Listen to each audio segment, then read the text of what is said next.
was Wake Mid. Duke Raleigh was called Raleigh Community, and Rex Hospital. I worked in all of those at some point. When I decided to open a home care agency, that was really a natural for me because back when I was growing up, I'm from a large family and we had widows in the community. And a lot of the times my mother would send us to their house to maybe take food on Sundays or to help them with chores. So when I got into nursing school, I quickly noticed that I was doing something that was so natural to me because I had done all of those things in the past. So what I want to do with you all today is to share with you some things I learned when I was doing home care so that you can have a more positive experience with home care should you decide that you need that in the future. First of all, when you get started with home care, if you decide that there's someone in your home that needs a home care aide, the first thing you're going to do is start looking for someone. You can do that in a number of ways. There are several resource lists. There's resources for seniors. There's the seniors guide. You can, of course, Google it online, but there are several ways that you can try to find an aide. Excuse me. There are also people that just go right on Craigslist, or they ask their next door neighbor or their church, and they find one that way. And I'm going to cover both of those today. One of the first things you're going to be looking for once you find an aide or an agency is, what is the pay rate going to be? That's important. And that really is how most of the people find their aide, is they look at what they can afford or what they're willing to pay. So it's a good idea for you to know what the going rate is in the market so that you get something that you can handle. As you're looking for that aide and you're calling the agencies, excuse me, and you're finding out what their process is, if you call that agency and you call several times, no one calls you back, or they say they're going to call back and it takes several days, then you should make note of that. There are times when your agency is going to be busy and they can't talk to you right away, but pay attention to how responsive they are to your needs, because that will be relevant later.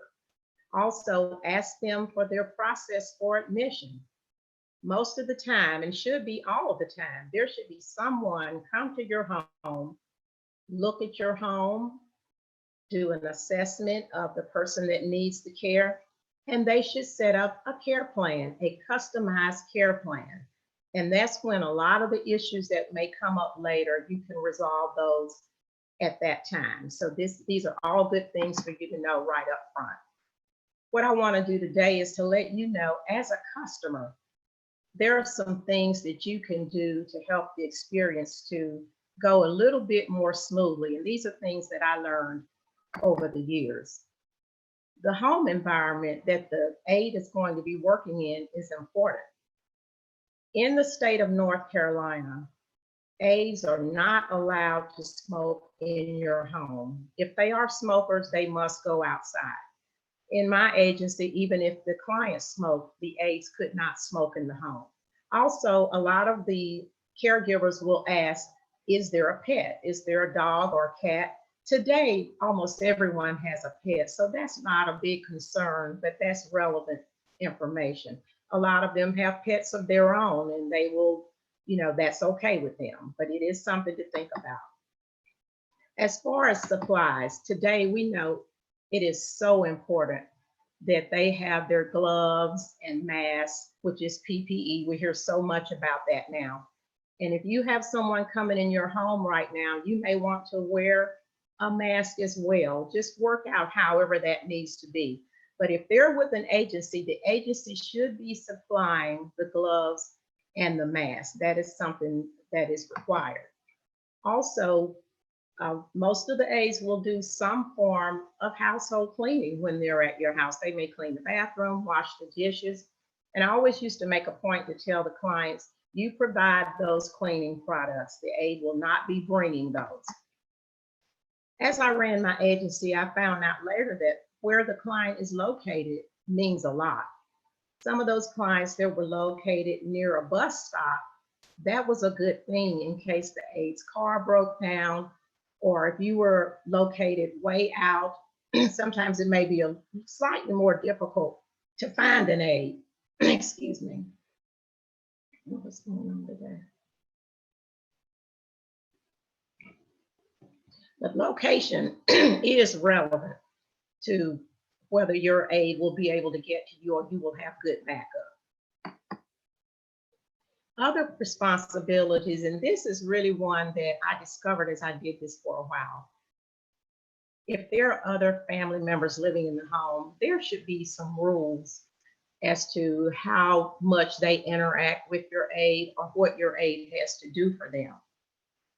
We had a situation where we were taking care of a mother and a daughter, and everything was going just perfectly. Well, the lady had a son that lived in another state. He came to town to visit. He retired from his job. He came to visit, and he stayed a little bit longer than he normally would since he was retired. But he had a really bad habit of following the aide around the house. She felt uncomfortable just to bend over to make up the bed. It really became an issue.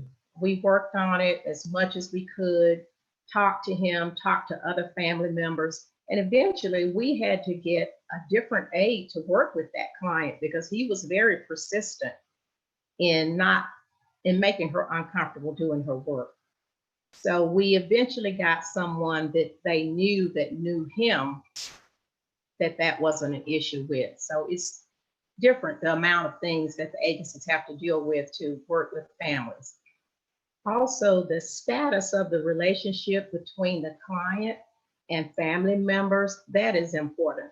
I remember going on an assessment with the husband and wife team, and they evidently had lots of issues in their relationship going back to when they were very young, and they were still arguing about things. And it was just very uncomfortable for me to sit there and try to do an assessment, and they were just going over things, rehashing things from the past. And also when the aide went to work with them, she saw that went on a lot also. So that's just something as a client, if you do have issues like that, if you would try to keep those out of the situation while you're receiving care in the home, if you can. There are a couple of types of aides that you can get to work in your home. There's the agency aides, and there's also the private aides that you may hire, as I said, from Craigslist or your church or somewhere else. So I think it's relevant that we go over that and talk about some of the issues there. First of all, if you're going to hire a private home care aide, how do you pay that aide? Are you going to just write them a check? Are you going to record it through the state and pay taxes? What about the liability of them maybe being hurt in your home? Can they get workers' comp? Can they get unemployment? All of those are things that you would need to consider, and your accountant can help you with that. The most important thing that should be to you as a caregiver with someone in the home is, if you're going to hire a private person, if they can't be there, how are you going to have someone to take care of your loved one when they're out? What is the backup system? It may very well be a situation where you can do it yourself because you know enough about it and you're able to do it. But what if you always need someone? You need an effective backup plan. With an agency, it's a little bit different. Most agencies are going to make sure that the person that they send into your home has had a background screening. Also, there are rules that they have to be trained to perform whatever task your person needs in your home that's receiving care. They need to have their skills validated that they can perform the skill. You are sure that you have an RN or a management supervisor that will oversee that aide and will visit you periodically and change the care plan, or that you can come to with issues. Agencies in North Carolina are licensed by the Department of Health Services Regulation. And the things that I just mentioned to you are all part of the security of you having a good aide in your home and rules to follow. There's also a complaint line that they have to give you so that if they don't resolve your issues, you will be able to have someone to oversee that. Nurses and home care aides The duties are very important, and it's great to get those clearly defined when we come into the home. First of all, most of us are very private inside our homes, and there may be places and things in our home that we don't want that aide to go near. It could be your closet if you're not the client. It could be your jewelry or a certain room, or you don't want them to go in the dining room because you may have a collection or whatever. But make sure those things are told up front at the assessment so that it's not a misunderstanding. Also, sometimes there are tasks that you really don't want the aide to do. You may tell them, I don't want you to do any cooking. I'm going to do all the cooking, or my daughter's going to bring the food. You'll just heat up the food. It's good to have those things established up front. There may be some tasks that you want to be sure are performed every day. A few that we would run into was that if a client had COPD, sometimes the family member would say, we need you to dust every day or every other day in their room because we need to keep the dust down. And there was a certain way of doing that. So communicating all of those important things up front is very important. Also, with today's climate, we have different ways that we communicate. We communicate by telephone, text, email. It's good to ask the agency or the aide, how is it that I get in touch with you? If you come to my house and you use something and you put it in a place or forget to put it back where I normally keep it, how can I get in touch with you after hours? Is it best that I text you? Or for the agency, what is the best way for me to get in touch with the agency when I need guidance or help? With home care, especially with an agency, the amount of assistance that the client requires is relevant. There are rules with the Department of Health and Human Services that if a client needs a certain amount of help and they have a cognitive impairment, they may have to have an aide assigned that is on the nurse aide registry in North Carolina. Also, often agencies and private aides will take on a client and they are fine in the beginning. They just need a little bit of help. They just need a little help with cooking and cleaning, but later something happens and they need more help. So that way you need to be sure that the aide knows how to follow that need and is able to perform whatever duties are needed as the client's care progresses. Sometimes additional equipment is introduced into the home, such as a Hoyer lift or a different type of walker or a wheelchair. Those things need to be covered and you need to make sure that they're safe. When you have an aide in your home working with your loved one or with you, that is a workplace for them. So we like to be sure that you know that they should have lunch, they should be able to eat lunch or have a break, just have a decent environment, which I talked about up front. Also, in my agency, we covered both Medicaid clients and private clients. So one of the rules that we had was that you do not eat the client's food. We know that most clients are not going to sit down to the table and not offer the food. So we ask our aides to please take your own lunch. It's okay for you to eat with them, but bring your own food because especially with Medicaid clients, that could be a burden.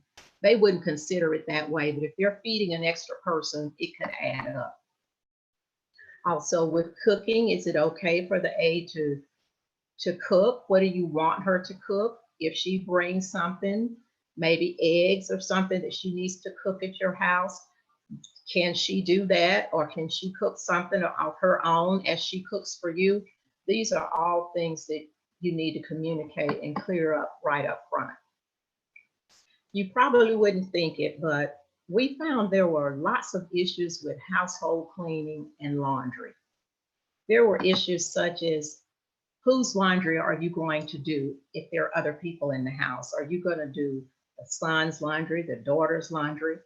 It reminds me of a situation we had with a client. She lived alone. But every time wash day came, when the aide showed up, there would be 4 or 5 baskets of laundry.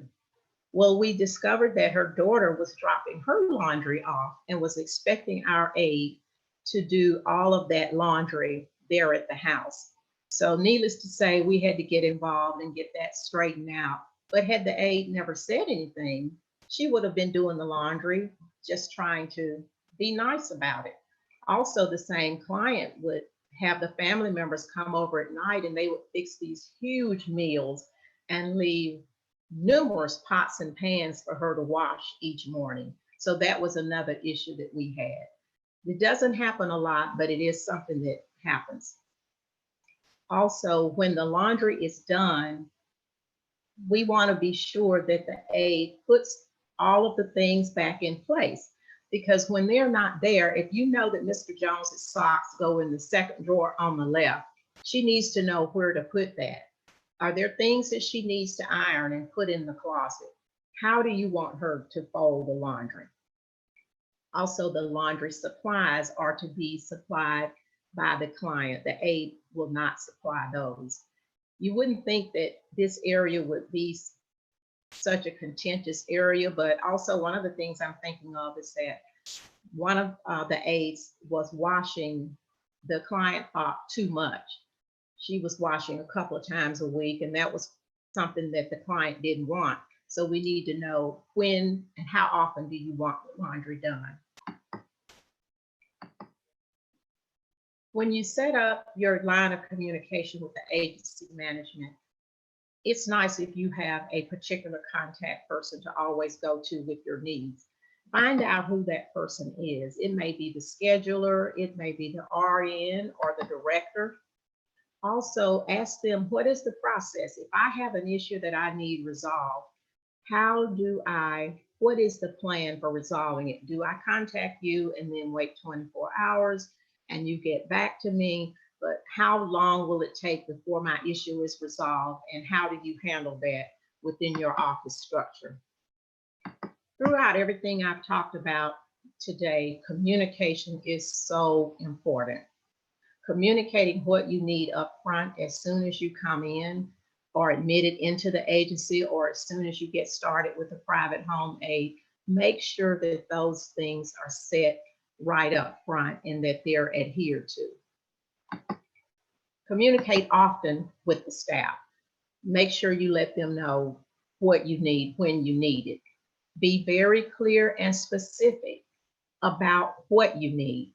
The agencies or the aides do not know if you're not satisfied if you do not say anything.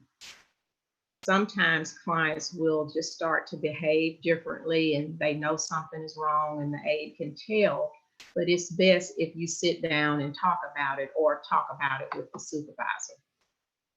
Just be sure that you resolve all those issues as they arise and do not allow them to pile up. It's not easy to have someone come into your home and basically invade your private space, but if you need them, there are things you can do to make sure that experience goes as well as possible. This is what I have prepared for you all today as far as having an aide in the home. And what I'd like to do now is see if any of you have questions that came up as we were going along that you would like for me to answer, or if you want to share some of your experiences that you have gone through.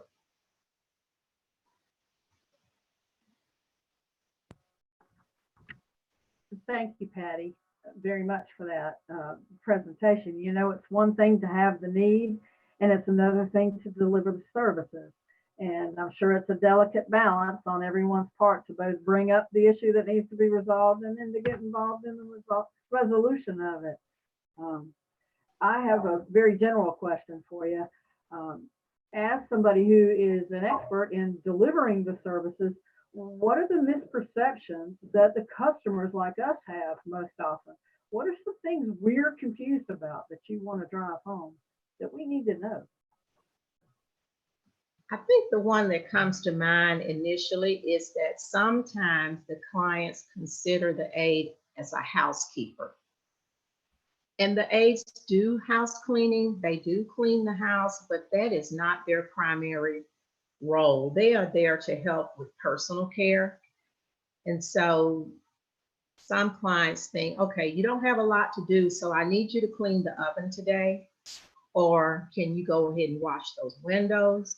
Or can you go outside and maybe do some type of yard work? So that was always a big issue that we had to take care of and make sure it was understood that it was not a house cleaning service, that it was something that was general common household chores, but not going that deep. And that's always an issue that would come up.